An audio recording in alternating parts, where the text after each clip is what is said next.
के खोल के देखी धड़धड़ा के जाल को।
देखिए, ये बहुत ही प्राचीन संस्कृति और परंपरा का हिस्सा है।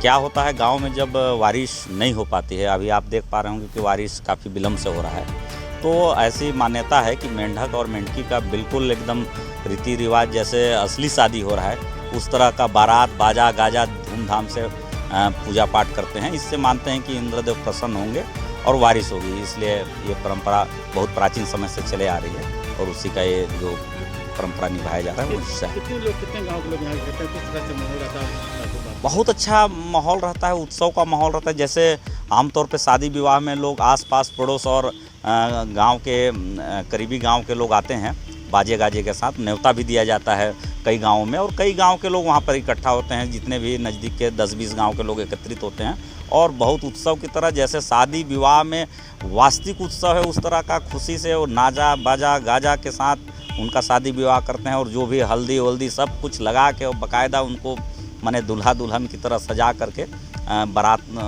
बराती बाजा गाजा के साथ निकलते हैं और शादी विवाह करवाते हैं। किस तरह से माहौल रहता है कि मैडम की शादी, किस तरह से माहौल रहता है, किस तरह से वहाँ रहता है?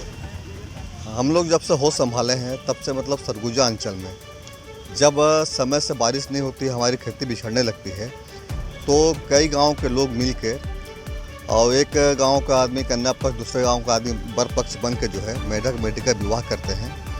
और हमारे यहाँ खुनसी गांव में मतलब बहुत बड़े हर्षोल्लास से मतलब शादी कराया गया मेढक मेढकी का।